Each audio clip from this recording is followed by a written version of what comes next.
اردو شاعری کی جو ابتدا ہے وہ خاص طور پر مثنوی کی صنف کے حوالے سے یعنی بہت اہم ہے وہ اردو شاعری کی روایت، کیونکہ ابتدا میں مثنوی ہی لکھی گئی دکن میں، خاص طور پر جو مثنویاں لکھی گئی، اور ہمارے جتنے بھی پی پی ایس سی کے ایگزام ہیں ان میں سوالات بھی مختلف ایسے آتے ہیں جن میں ان مثنویوں کا نام پوچھے جاتے ہیں، یا مثنوی کے فن کے حوالے سے بھی کوئی بات ہو سکتی ہے، یا مختلف مثنویوں کے جو کردار ہیں ان کے حوالے سے بات ہو سکتی ہے، مختلف مثنویاں کس دور میں لکھی گئیں یہ پوچھا جا سکتا ہے، یا مختلف مثنویوں کی جو کہانی ہے اس کے حوالے سے پوچھا جا سکتا ہے کہ وہ عشقیہ ہیں یا وہ رزمیہ نظم ہیں، یا وہ اس میں اخلاقیات کو موضوع بنایا گیا ہے،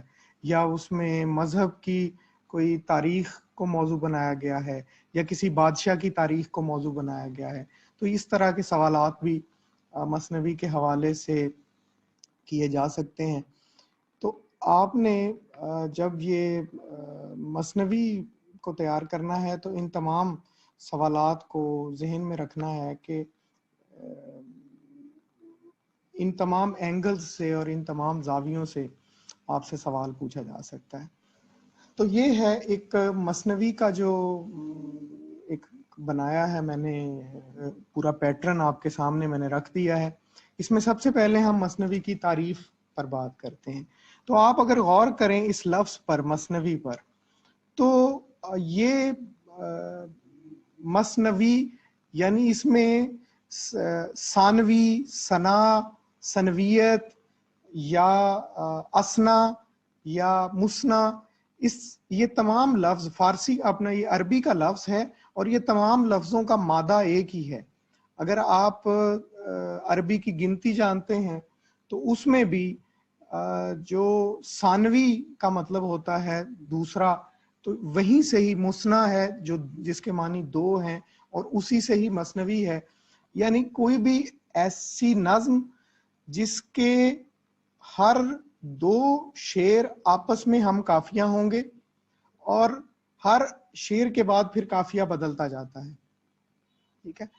تو اس طرح سے کر کے اس کا جو ایک حیت ہے مثنوی کی وہ یہ ہے۔ موضوع کے اعتبار سے یہ ہمیشہ ذہن میں رکھیں کہ مثنوی بنیادی طور پر جیسے آسانی کے لیے آپ کہہ سکتے ہیں کہ جیسے ناول ہوتا ہے کہ جس میں ایک کہانی چل رہی ہے مختلف کرداروں کے ذریعے، یا داستان ہوتی ہے۔ تو میں نے بتایا بھی تھا آپ کو جب ہم یہ اصناف پر بات کر رہے تھے کہ مثنوی دراصل ایک کہانی ہوتی ہے، ایک فکشن ہوتی ہے جو منظوم انداز میں پیش کی گئی ہوتی ہے، یعنی جس طرح سے آپ نثر میں کہانیاں پڑھتے ہیں تو یہاں منظوم کہانی آپ کہہ سکتے ہیں اس کو، یا منظوم داستان آپ کہہ سکتے ہیں۔ اچھا، اسی رنگ میں، داستان کے رنگ میں ہی بعض اوقات زیادہ جو مثنویاں لکھی گئی وہ تو عشقیہ مثنویاں ہیں، لیکن بعض اوقات رزم نامے بھی لکھے گئے ہیں جس میں کسی کی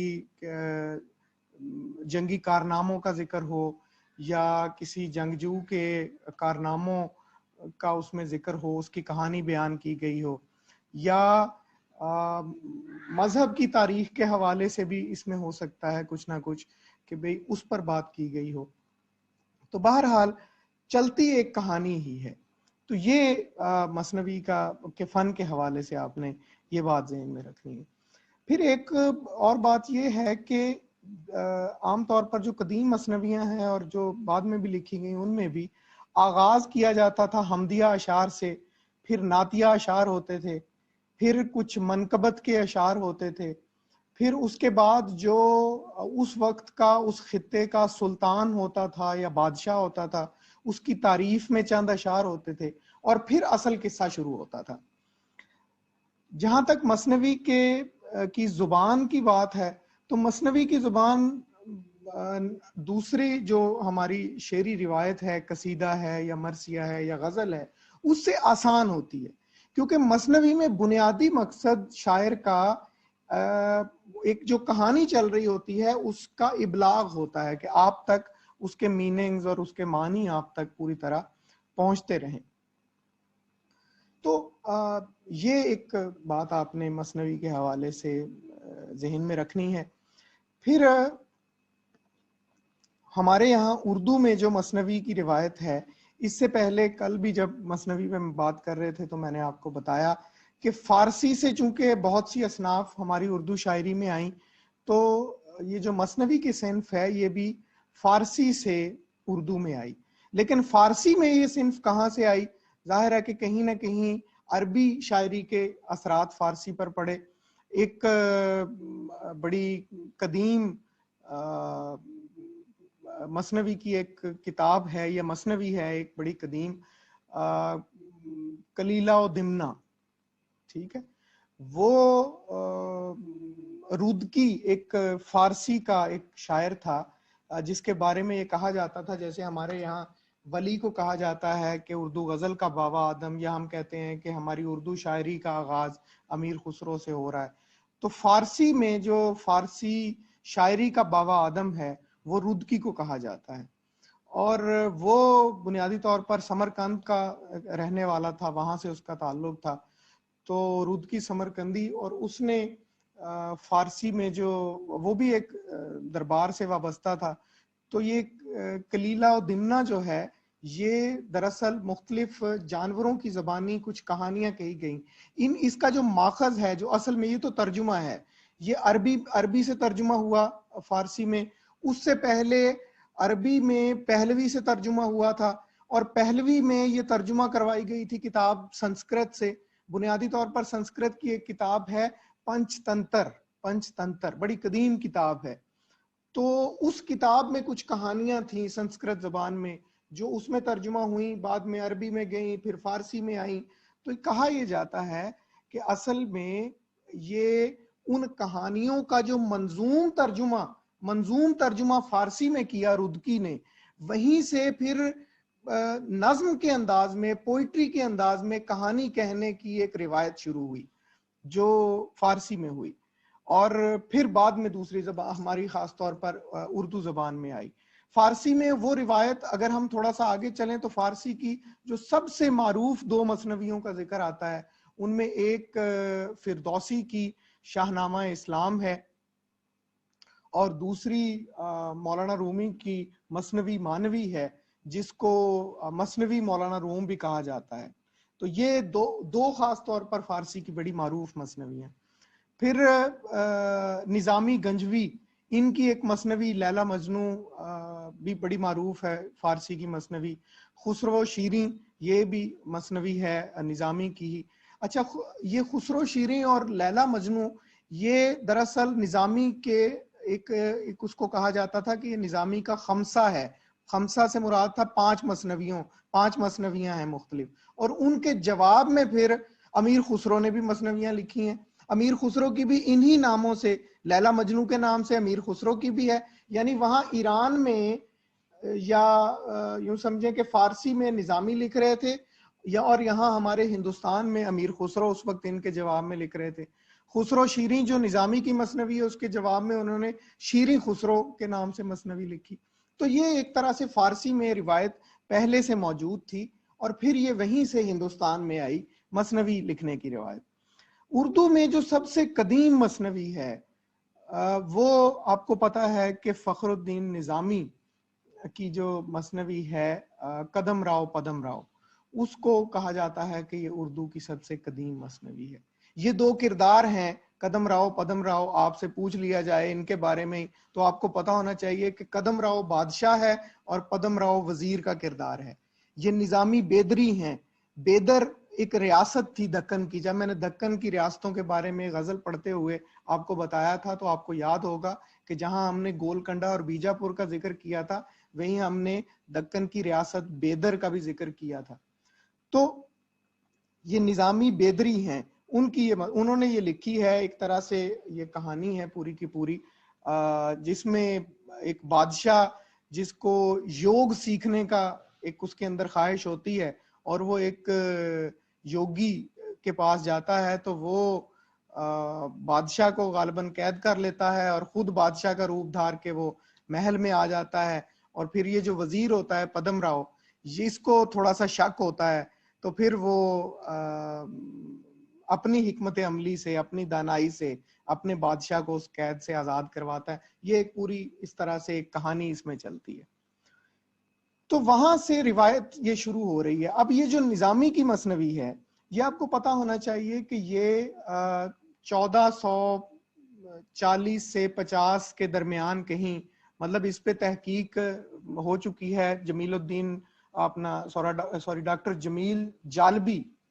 ڈاکٹر جمیل جالبی انہوں نے اس کو مرتب کیا ہے. آپ سے یہ سوال بالفرض پوچھ لیا جائے کہ قدم راؤ پدم راؤ کا مرتب کون ہے، اس مثنوی کو کس نے ترتیب دیا ہے ہمارے اردو میں، تو کس محقق کا یہ کارنامہ ہے، تو یہ ڈاکٹر جمیل جالبی کی ہی ایک طرح سے تحقیق ہے، ان کی دریافت ہے، اور انہوں نے اس کو ترتیب دے کر شائع کیا.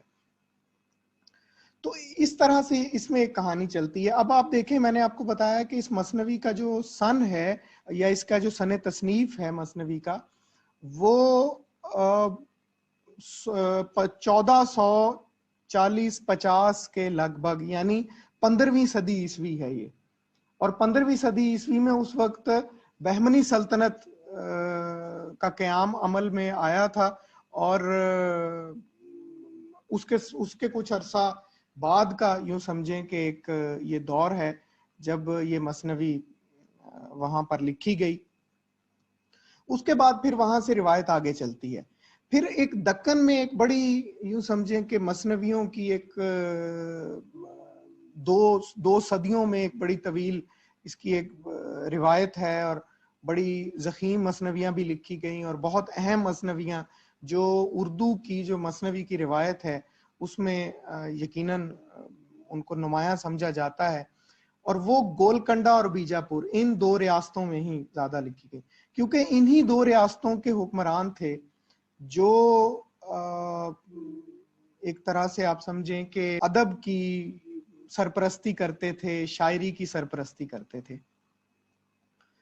تو گولکنڈہ میں قطب شاہی حکمران تھے اور بیجاپور میں عادل شاہی حکمران تھے. تو گولکنڈہ کے بھی 3 شاعر ہیں جن کی مثنویاں زیادہ معروف ہوئیں، اور بیجاپور کے بھی 3 شاعر ہیں جن کی مثنویاں اردو میں زیادہ معروف ہوئیں. میں آپ کے ساتھ ایک فہرست شیئر کرتا ہوں، اس میں آپ دیکھیں کہ یہ کتنی ایک طویل روایت ہے اور کتنی زیادہ مثنویاں ہیں. یہ آپ دیکھیں، میرا جی شمس العشاق، ممکن ہے آپ کو نظر بھی نہ آ رہا ہو، یہ بہت چھوٹا لکھا ہوا ہوگا. میرا جی شمس العشاق، شہادت التحقیق، ٹھیک ہے، یہ یہاں سے یہ سلسلہ شروع ہو رہا ہے. پھر برہان الدین جانم کی مثنویاں ہیں، اور ان مثنویوں کو جو برہان الدین جانم کی ہیں یا شاہ میرا جی کی ہیں، ان کے بارے میں یہ بھی تبازاد. اچھا، پھر اس میں ایک فرق ہے، کچھ مثنویاں تبازاد ہیں اور کچھ ترجمہ ہیں اور کچھ فارسی سے ماخوذ ہیں. جو تبازاد ہوتی ہیں اس کا مطلب ہے کہ یہ خود سے لکھی ہوئی کہانی ہے، یہ تخلیق ہے. جو ترجمہ ہے وہ آپ کو پتا ہے کہ ترجمہ ہوتی ہیں. جو ماخوذ ہیں اس کا مطلب ہوتا ہے کہ کہانی اخذ وہاں سے کی گئی ہے اور اس میں کچھ اضافے یا کچھ ترمیم کر لی گئی ہے. تو یہ 3 اقسام کی ہیں مثنویاں جو ہمیں دکن میں ملتی ہیں. تو تبازات، جو ابتدائی تبازات مثنویاں ہیں، جو کچھ صوفیاء کی روایت کے جو لوگ ہیں انہوں نے لکھی ہیں، وہ بنیادی طور پر کچھ ناصحانہ یا مذہبی یا اخلاقی موضوعات کے حوالے سے ہیں. پھر یہ سب سے پہلے نظامی کی مثنوی ہے، قدم راؤ پدم راؤ، جہاں سے ایک طرح سے ایک داستان لکھنے کا ایک آغاز ہوتا ہے مثنوی کے اندر. اور پھر ایک پوری روایت ہے مقیمی کی، چندر بدن و مہیار ہے، پھر امین کی مثنوی ہے، سنتی کی ہے، کمال خان رستمی کی خاور نامہ بڑی مشہور مثنوی ہوئی، خشنود کی 2 مثنویاں ہیں، نصرتی کی مثنویاں بڑی مشہور ہوئیں، گلشن عشق اور علی نامہ، ہم ابھی ان پہ بات کریں گے سب پہ. شاہ امین الدین آلہ نے بھی لکھی، ہاشمی کی مثنویاں ہیں، ایاغی کی ہیں، شغلی کی ہیں، سلطان کلی قطب شاہ کی ہیں، ملا وجہی کی مثنوی قطب مشتری اردو کی بڑی مشہور مثنویوں میں، ابھی ہم اس پہ بھی بات کریں گے. پھر حسن شوقی نے بھی مثنویاں لکھی. غواسی کی 2 مثنویاں بڑی اہم ہیں، طوطی نامہ اور سیف الملوک و بدیع الجمال، ٹھیک ہے، ان پہ بھی ابھی ہم بات کریں گے. پھر جنیدی ہیں، پھر ابن نشاطی ہیں. ابن نشاطی کی مثنوی پھول بن بھی ہمارے یہاں پر جتنا بھی مثنویوں کا ذکر آتا ہے ان میں جو سمجھے کہ معروف مثنوی ہے. پھر اسی طرح سے طبیعی کی مثنوی ہیں، امین کی ہے، فائز کی ہے، لطیف کی ہے، عاجز کی ہے، بحری کی ہیں اور ولی کی ہیں. ولی کی بھی کوئی 16 تبازاد مثنویاں ہیں. تو یہ ایک فہرست ہے جو میں نے تاریخ ادبیات مسلمانانو پاک و ہند میں سے آپ کو دی ہے. جن کے پاس یہ کتاب ہے وہ اس کتاب میں سے یہ فہرست دیکھ سکتے ہیں. تو یوں تو یہ یعنی ایک دیکھیں نا کہ ایک پوری روایت چل رہی ہے، اور خاص طور پر 17ویں صدی میں، 16ویں صدی میں، 17ویں صدی میں اور 18ویں صدی میں مثنویاں لکھی گئیں.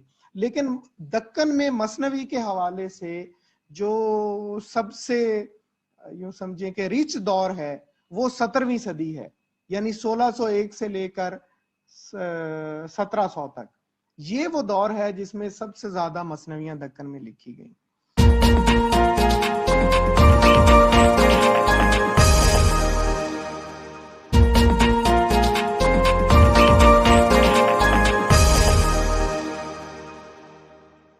اب ہم اپنے اسی پیٹرن پہ واپس آ جاتے ہیں. تو یہاں پہ ہم پہلے بات کریں گے گولکنڈہ کی جو معروف مثنویاں ہیں جن کے بارے میں سوال آ سکتا ہے، تھوڑا سا آپ کو ان کے بارے میں لازمی پتا ہو، اور پھر بیجاپور کے جو 3 معروف شعراء ہیں ان کی مثنویاں. گولکنڈہ میں قطب شاہی حکمران تھے، یعنی جو اس ریاست کا سب سے معروف آدمی ہے وہ قلی قطب شاہ ہے. آپ کو پتا ہے محمد قلی قطب شاہ، جس کو اردو کا پہلا صاحب دیوان شاعر بھی کہا جاتا ہے. تو یہ جو مثنوی ملا وجہی کی ہے جسے کتب مشتری کہا جاتا ہے، یہ بنیادی طور پر محمد قلی قطب شاہ کی ہی داستان عشق ہے. آپ سے سوال آ جائے کہ محمد قلی قطب شاہ کی داستان عشق کس مثنوی میں بیان ہوئی ہے، تو آپ کو پتا ہونا چاہیے کہ وہ ملا وجہی کی کتب مشتری ہے. تو اس میں کتب تو چلیں محمد قلی قطب شاہ ہو گیا، تو مشتری جو ہے اس کو اس مثنوی میں دکھایا گیا کہ یہ ایک بنگال کی ایک رقاصہ ہے جس سے محمد قلی قطب شاہ کو عشق ہو جاتا ہے. اچھا، تمام محققین کا اس بات پر کم و بیش اتفاق ہے کہ اصل میں یہ جو قلی قطب شاہ کی محبوبہ تھیں جن کا تعلق تلنگانہ سے تھا، ایک ریاست ہے تلنگانہ، وہاں سے تھا، اور اس کا نام تھا بھاگمتی. تو بنیادی طور پر یہ مشتری کا کردار وہی بھاگمتی کا کردار ہے. وہ بھی رقاصہ تھی، اور قطب مشتری کو اس کو محمد قلی قطب شاہ کو اس سے عشق ہوا تھا. اور پھر جو ایک پوری ان کی داستان ہے، عشقیہ داستان، اس میں بتایا جاتا ہے کہ بھئی یہ اس وقت ریاست کے ابھی بادشاہ نہیں بنے تھے، شہزادہ تھے، تو یہ ملنے جاتے ہوتے تھے اس سے. تو ابراہیم قلی قطب شاہ جو ان کے والد تھے وہ ان کو روکتے تھے کہ نہ ملنے جایا کرو. بہرحال یہ پھر بھی ان سے ملنے جاتے تھے. درمیان میں ایک دریا پڑتا تھا جس کو پار کر کے یہ جاتے ہوتے تھے. تو ان کو روکنے کے باوجود ایک دفعہ قطب شاہ جو ہیں وہ اسی دریا میں گھوڑے سمیت وہ چھلانگ لگا دیتے ہیں. تو اس کے بعد ان کو خیر بچا لیا جاتا ہے. اس کے بعد بادشاہ جو ہیں وہ ان کو پھر تھوڑا سا خیال آتا ہے، تو وہ اس دریا پر، ابراہیم قلی قطب شاہ نے اس دریا پر ایک پل بنا دیا تاکہ شہزادہ صاحب جو ہیں وہ بآسانی اپنی محبوبہ سے جا کے مل آئیں. تو بہرحال جب پھر یہ ان کی وفات کے بعد، والد کی وفات کے بعد، خود محمد قطب شاہ قلی قطب شاہ جب تخت پر بیٹھتے ہیں تو پھر انہوں نے اس سے خاتون سے شادی کی، بھاگمتی سے. اور کہتے ہیں، مطلب روایت میں یہ ہے کہ یہ جو حیدرآباد شہر ہے اس کا پہلا نام بھاگ نگر تھا. تو وہ بھاگ نگر انہوں نے اپنی اسی محبوبہ کے اور بیگم کے نام پہ اس کا نام رکھا. اور بعد میں پھر جب بھاگمتی کو انہوں نے خطاب دیا حیدر محل کا تو پھر اس شہر کا نام بھی حیدرآباد رکھ دیا، کیونکہ یہ محمد قلی قطب شاہ کی جو سلطنت تھی اس کا مرکز تھا، اس کا یوں سمجھیں کہ دارالسلطنت تھا حیدرآباد، تو اس وجہ سے انہوں نے اس کا نام اس کے نام پہ رکھا۔ تو ان کی پوری ایک داستان عشق ہے اس مثنوی میں جو ملا وجیح کی ہے۔ ملا وجیح کی یہ مثنوی غالباً 1605-6 یا 1605 سے 10 کے درمیان یہ لکھی گئی، کیونکہ 1611 یا 12 میں غالباً انتقال ہو گیا تھا پھر محمد قلی قطب شاہ کا، تو بہرحال اس سے پہلے مکمل کر چکے تھے۔ تو ملا وجیح کی اس مثنوی کے علاوہ ظاہر ہے ان کی شہرت کا بڑا حوالہ آپ سب کو پتا ہے کہ سبرس ہے، جو اردو نثر کی ایک طرح سے پہلی کتاب سمجھی جاتی ہے۔ لیکن اس کے ساتھ ہی دکن کی روایت میں جب ملا وجیح کا ذکر آئے گا تو کتب مشتری کو اور خاص طور پر مثنوی کی روایت کے حوالے سے اس کو سب سے اہم مثنوی سمجھا جاتا ہے۔ اس کے بعد ملا وجیح کے بعد ایک آدمی ہیں غواسی،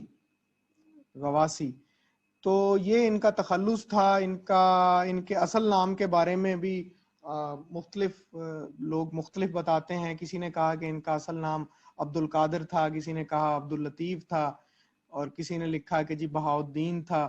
تو بہرحال غواسی کے تخلص سے ہی یہ معروف ہیں۔ غواس بھی ان کا کسی جگہ پہ انہوں نے تخلص غالباً کیا ہوا ہے۔ تو یہ بھی ملا وجیح کے ایک طرح سے ہم اثر ہیں، لیکن چونکہ محمد قلی قطب شاہ جب حیات تھے تو ان کے دور میں ملا وجیح ان کے دربار کا سب سے یوں سمجھیں کہ بڑا شاعر یا سب سے ان کی قربت میں ملا وجیح تھا۔ تو اس وقت غواسی کو بیچارے کو کوئی نہیں پوچھتا تھا۔ تو بہرحال جب محمد قلی قطب شاہ کا انتقال ہوا، پھر ان کا بیٹا تخت پر بیٹھا، اور پھر اس کے بعد ان کا بیٹا جو بھی تخت پر بیٹھا، تو محمد قلی قطب شاہ کے پوتے کے ساتھ غواسی کے کچھ معاملات ٹھیک ہوئے، اور پھر یہ قطب شاہی سلطنت کے دربار کے ساتھ منسلک ہوا۔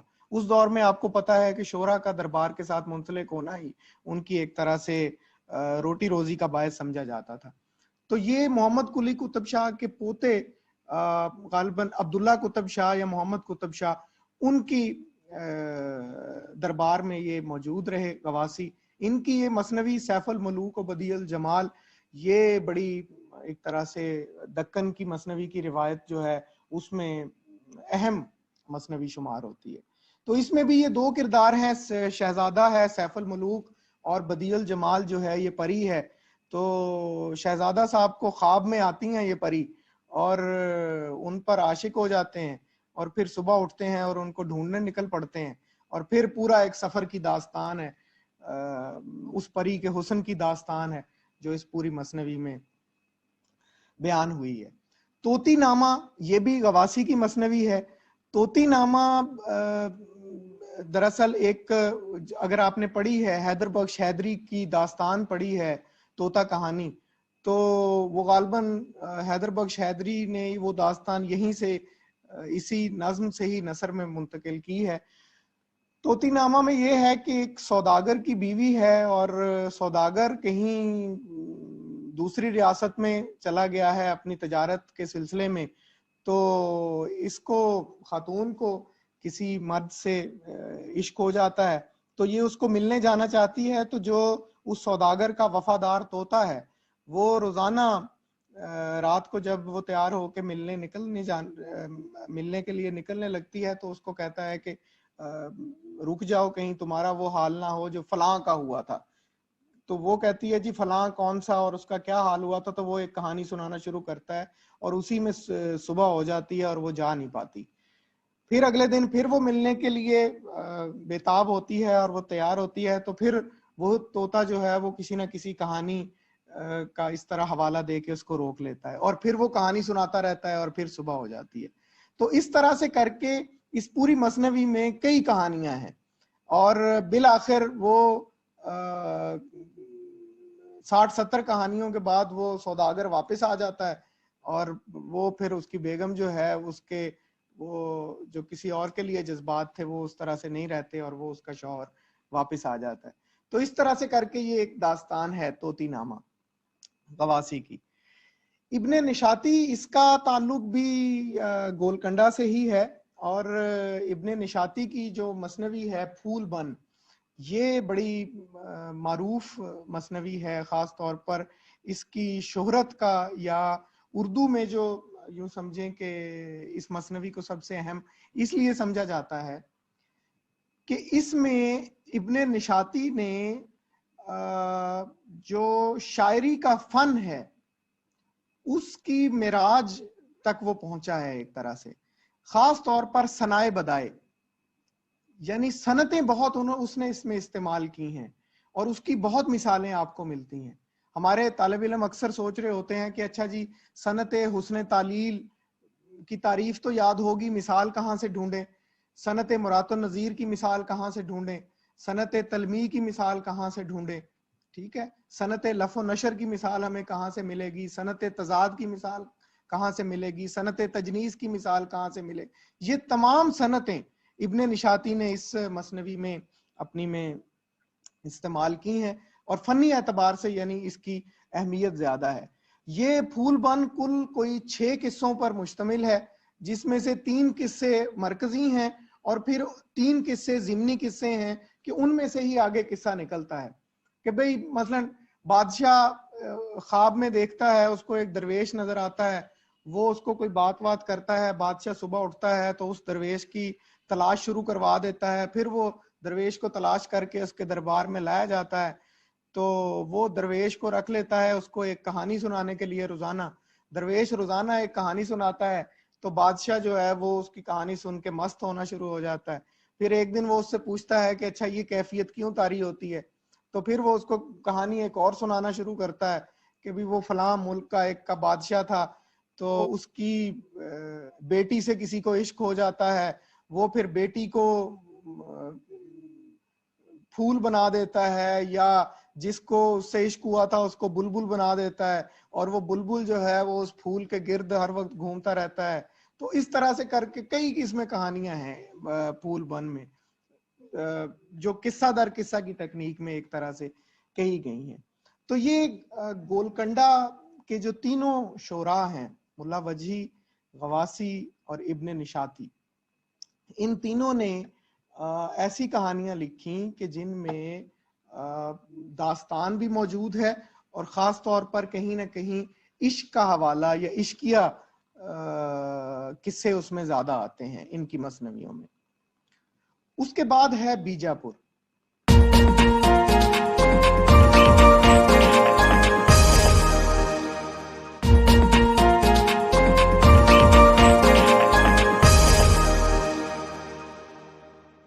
ہم مثنوی کے حوالے سے بات کر رہے ہیں, اور مثنوی میں ہم نے دکن کی ایک ریاست کی جو مثنوی کی روایت ہے گولکنڈہ کی, اس پہ ہم نے بات کی ہے. اور اس کے بعد اب ہم بیجاپور میں جو مثنوی کو شعراء زیادہ معروف ہوئے, یا یوں سمجھیں کہ نمایاں لوگ ہیں, ان میں 3 لوگ ہیں. ایک ہے مقیم, جس کے بارے میں کہا جاتا ہے کہ یہ ان کا جو اصل نام تھا وہ محمد مقیم تھا, تو محمد مقیم مقیمی ان کا تخلص ہے. اور ان کی یہ جو مثنوی ہے چندر بدن و مہیار, یہ چونکہ ہندی کا لفظ ہے, تو اس کو جب ہندی میں پڑھتے ہیں تو ہمارا تو تلفظ چندر ہوتا ہے, تو یہ ایسا نہیں ہے. اصل میں یہ لفظ ہوگا چندر بدن و مہیار, ٹھیک ہے. تو چندرا بدن جو ہے یہ ایک خاتون کا نام ہے, جو ایک ہندو راجا کی بیٹی ہے, اور مہیار جو ہے یہ ایک غریب کسان ہے, اور یہ مسلمان ہے. تو ان کی داستان محبت ہے, داستان عشق ہے اس پوری مثنوی میں مقیمی نے جو بیان کی ہے. اور یہ دو کردار، اب آپ کو اگر بالفرض سوال ان دو کرداروں کے حوالے سے آ جائے، یا پورا مثنوی کا نام لکھا ہو، یا کسی ایک کردار کا نام لکھا ہو، یا بالفرض آپ سے یہ پوچھ لیا جائے کہ بیجاپور کی ریاست میں لکھی گئی وہ کون سی مثنوی ہے جس میں دونوں کردار، مثنوی کا جو اختتام ہے وہ ان کی زندگی کے اختتام پر ہوتا ہے، اس قسم کا، یعنی یہ بالکل جو بندہ کہانی جانتا ہوگا یہ اس کو پتا ہوگا. تو یہ چندرا بدن جو ہے اس کو محبت ہو جاتی ہے اس غریب آدمی سے. یہ ظاہر ہے راجا کی بیٹی ہے اور وہ شادی تو نہیں ہو سکتی دونوں کی. وہ مہیار جو ہے وہ رشتہ مانگتا ہے تو بادشاہ یا وہ جو سلطان ہے وہ انکار کر دیتا ہے، راجا انکار کر دیتا ہے.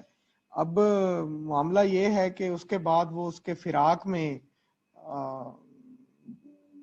جان سے چلا جاتا ہے. تو جب اس کا جنازہ جا رہا ہوتا ہے، لوگ اس کو لے کے جا رہے ہوتے ہیں دفنانے کے لیے، تو پیچھے اس کو پتہ چلتا ہے چندرا بدن کو، تو وہ بھی اس کی بھی وفات ہو جاتی ہے، اس کا بھی انتقال ہو جاتا ہے اس کی محبت میں. اور پھر مثنوی میں چونکہ جس طرح داستانوں میں مفوق الفطرت صورتحال ہوتی ہے یا مفوق الفطرت عناصر ہوتے ہیں، تو مثنوی میں بھی نظر آتے ہیں کہ وہ پھر دونوں جو ہیں وہ لوگوں کو نظر آتا ہے کہ جو اپنی زندگی میں ایک دوسرے سے نہیں مل سکے تو مرنے کے بعد ان دونوں کی روحیں مل رہی ہوتی ہیں آپس میں. تو وہاں پر پھر مثنوی کا اختتام ہوتا ہے. تو یہ ایک عاشق جو ہے وہ اپنی محبوب کی یاد میں جان گنوا دیتا ہے اس مثنوی میں. تو ہے اس میں پورا کا پورا فکشن ہی، کہانی ہی. تو یہ بھی بیجاپور میں لکھی گئی ہے. اس کے بعد ہے رستمی. کمال خان رستمی ان کا پورا نام ہے. رستمی کی مثنوی بالفرض 3-4 مثنویوں کے نام دیے ہوں، ان میں سے ایک خاور نامہ مثنوی کا نام دیا تو آپ کو پتا ہونا چاہیے کہ یہ رستمی کی مثنوی ہے. یا اس مثنوی کا نام دے کر اس کا خالق پوچھ لیا جائے تو آپ کو پتا ہونا چاہیے کہ وہ کمال خان رستمی ہے. تو اسی نام سے ایک مثنوی اس سے پہلے فارسی میں لکھی گئی جس کا خالق جو ہے وہ ابن حسام ہے. اور اس مثنوی میں حضرت علی کرم اللہ وجہہ کے جو مختلف رزمیہ کارنامے ہیں، جو جنگ کے میدانوں میں ان کی مختلف، ان کی اور ان کے جو دیگر احباب تھے، ان کے ساتھی تھے، ان کی جو ایک فتح کے قصے ہیں یا جنگوں کے قصے ہیں، بہادری کے قصے ہیں، وہ اس فارسی مثنوی میں بیان کیے گئے. اور رستمی نے اسی مثنوی کا اس میں دکنی میں ترجمہ کیا اور اس کا نام اسی طرح سے خاور نامہ رکھا. ٹھیک ہے، تو آپ کو اس مثنوی کا یعنی موضوع بھی واضح ہو گیا اور یہ بھی پتا چل گیا کہ یہ ترجمہ ہے فارسی سے، جبکہ جو مقیمی کی مثنوی ہے چندرا بدن و مہیار وہ تبازاد ہے، وہ یعنی تخلیق ہے اس کی. اچھا جی، پھر آ جائیں نصرتی پر. نصرتی پر ایک پوری کی پوری کتاب بھی ہے مولوی عبدالحق کی. آپ ان تمام شعراء پہ جن پہ ہم نے آج بات کی ہے، آپ مثنوی کے حوالے سے جو تنقیدی کتب ہیں، جو یہ مثنویاں جن کے آج میں نے نام لیے آپ کے سامنے، یہ کس نے مرتب کی ہیں؟ کتب مشتری کس نے مرتب کی ہے؟ سیف الملوک و بدیع جمال کس نے مرتب کی ہے؟ طوطی نامہ کس نے مرتب کی؟ پھول بند، خاور نامہ، جتنی مثنویوں کا ہم ذکر کر رہے ہیں ان کے مرتبین کون ہیں؟ ٹھیک ہے. اچھا، جو شعراء ہیں ان پر اگر کوئی کتاب کسی نے لکھی ہے وہ آپ کو پتا ہو، دکن کی شاعری یا دکن میں شاعری کی روایت یا مثنوی کی روایت یا دکن کی ادبی روایت، اس حوالے سے جو کتب موجود ہیں ان کے نام آپ کو آنے چاہیے. تو اس حوالے سے بھی آپ نے تیار کرنا ہے سوال. نصرتی پر جیسے میں نے بتایا کہ مولوی عبدالحق کی پوری کتاب ہے ایک، جس میں انہوں نے اس کے کلام کا نمونہ بھی دیا ہے، اس کی سوانح بھی دی ہوئی ہے. تو مختلف محققین کی اپنی اپنی تحقیق ہے. محمد نصرت ان کا نام بتایا جاتا ہے، اصل نام جو ہے. ان کی 3 مثنویاں ہیں. گلشن عشق، تو یہ جو مثنوی ہے گلشن عشق، یہ بھی ایک عشقیہ داستان ہے, بڑی شاندار یہ مثنوی ہے. یہ راج کمار منوہر اور راج کماری مدھو مالتی یہ اس کے دو کردار ہیں. مدھو مالتی پر تو ایک پوری کی پوری کتاب بھی اس سے پہلے منجن نام کا ایک ادیب تھا, اس نے لکھی تھی, اور وہ غالباً برج بھاشا میں یا ہندی کی ہی کسی نہ کسی بولی میں لکھی گئی ہے. تو اس سے پھر یہ اس میں مدھو مالتی کی کہانی بیان کی گئی تھی. تو وہیں سے ہی اس نے تھوڑا سا نصرتی نے وہ ایک طرح سے اخذ کیا ہے اس پوری کی پوری کہانی کو, اور اس میں گلشن عشق میں ان دونوں کی کہانی انہوں نے بیان کی ہے. اس میں ہوتا یہ ہے کہ راج کمار منوہر ہے وہ اس سے عشق کرتا ہے مدھو مالتی سے, لیکن دونوں کی شادی شروع میں نہیں ہوتی. اس میں ہوتا یہ ہے کہ راج کمار منوہر جو ہے یہ ایک کردار ہے پریما. یہ دو تو مین کردار ہیں, منوہر اور مدھو مالتی, اور جو دو کردار ہیں پریما اور تارا چند اس مثنوی کے, وہ ضمنی کردار ہیں. تو منوہر پریما کو کسی قید سے چھڑواتا ہے جب, تو منوہر کے جو والدین ہیں وہ اس کی شادی پریما سے کرنا چاہتے ہیں, یا پریما کے جو والدین ہیں وہ منوہر سے اس کی شادی کرنا چاہتے ہیں. تو وہ پریما کہتی ہے کہ یہ تو میرا بھائی ہے, یہ تو اس نے تو مجھے بھائیوں کی طرح بچایا ہے اس قید سے, تو اس سے تو میں نہیں شادی کرتی. اسی طرح سے جو مدھو مالتی ہے وہ اس کے بھی ماں باپ راضی نہیں ہوتے منوہر سے اس کی شادی پر, اور اس کو وہ چڑیا بنا دیتے ہیں. ٹھیک ہے, اچھا اب وہ کیا کرتی ہے کہ پھر وہ اڑ کے تارا چند کے پاس جاتی ہے اور اس کو جا کے اپنی پوری کہانی بتاتی ہے کہ مجھے اس طرح سے اس لیے چڑیا بنا دیا گیا. وہ اس کو واپس انسانی روپ میں لے آتا ہے اور اس کو لا کے وہ منوہر سے یا اس کے والدین سے پہلے ملاتا ہے. تو اس کے بھی والدین جو ہیں وہ تارا چند سے مدھو مالتی کی شادی کرنا چاہتے ہیں. تو تارا چند بھی اس سے انکار کر دیتا ہے. وہ پھر مدھو مالتی کو اس کے جو عاشق ہے منوہر اس سے ملوانے لے کے جاتا ہے. تو وہاں پر منوہر کی اور مدھو مالتی کی آپس میں شادی ہو جاتی ہے, اور تارا چند کو جو ہے وہ پریما پسند آ جاتی ہے, تو ان کی پھر آپس میں شادی ہوتی. تو وہاں پر یہ مثنوی ختم ہوتی ہے. یعنی ایک پوری کا پوری فکشن ہے, ایک داستان, جس طرح آپ اردو میں داستانیں پڑھتے ہیں نثر میں, تو اسی طرح کی یہ بھی ایک داستان ہے جو غالباً 1650 سے 60 کے درمیان لکھی گئی, یعنی 17ویں صدی میں نصرتی نے یہ داستان لکھی ہے. پھر ان کی مثنوی ہے علی نامہ. اس میں جو بیجاپور کے حکمران تھے علی عادل شاہ, ان کی پوری زندگی کے کارنامے, اور خاص طور پر جو انہوں نے میدان جنگ میں کوئی کارنامے انجام دیے ہیں, اس پر یہ علی نامہ لکھی گئی ہے. علی نامہ کے بارے میں یہ کہا جاتا ہے کہ اردو کی پہلی رزمیہ نظم ہے. اردو میں جو رزم ناموں کی ایک روایت ہے, یا یوں کہہ لیں کہ جنگوں کا ایک بیان جن نظموں میں ہوتا ہے یا جن مثنویوں میں ہوتا ہے, ان میں علی نامہ سب سے نمایاں ہے. اور اس حوالے سے بھی علی نامہ کا ذکر بہت زیادہ آتا ہے کہ یہ نصرتی نے فارسی میں جو شاہنامہ لکھی گئی ہے مثنوی فردوسی کی, اس سے متاثر ہو کے لکھی تھی, اور بالکل اسی طرز پر لکھنے کی کوشش کی. اور اس میں اس کو بہرحال اس کے برابر تو نہیں رکھتے, لیکن یہ ہے کہ بہرحال اس سے متاثر ہو کر انہوں نے علی نامہ لکھی ہے. اور اس کا بھی اگر بالفرض سوال آ جائے, اس کا نام آ جائے, تو خالق کا پتہ ہونا چاہیے. پوچھ لیا جائے کہ علی نامہ میں یہ یعنی عشقیہ داستان ہے, نیچے آپشن دیے گئے ہوں کہ اس کا موضوع کیا ہے. عشق ہے, کوئی مذہبی تاریخ ہے, کوئی کسی بادشاہ کی کوئی داستان ہے, یا یہ رزم نامہ ہے. تو آپ کو پتہ ہونا چاہیے کہ یہ رزم نامہ ہے علی عادل شاہ جو بیجاپور کے حکمران تھے ان کا ہے. پھر تیسری مثنوی نصرتی کی ہے تاریخ سکندری. ٹھیک ہے, یہ سکندر عادل شاہ یہ بھی ایک حکمران ہی تھے بیجاپور کے. تو ان کی جو یوں سمجھیں کہ عہد کی ایک تاریخ ہے پوری کی پوری, وہ ایک کہانی کے انداز میں نصرتی نے اس مثنوی میں بیان کی ہے. تو یہ ایک مثنوی کی پوری روایت تھی جس پہ آج ہم نے بات کی. دکن کی جو روایت ہے, ابھی ہم نے آپ دیکھیں کہ جنوبی ہند میں صرف مثنوی کی روایت کو ٹچ کیا ہے. ابھی شمالی ہند میں ہم اس سے اگلے لیکچر میں بات کریں گے. اور شمالی ہند میں بھی آپ کو پتا ہے کہ بڑی مثنویاں لکھی گئیں, اور خاص طور پر اردو میں جن 2 بڑی مثنویوں کا ذکر آتا ہے, سحر البیان اور گلزار نسیم, وہ شمالی ہند میں ہی لکھی گئیں. لیکن مثنوی کی روایت کو قائم کرنے میں بہرحال جنوبی ہند کا زیادہ بڑا اور اہم حصہ ہے.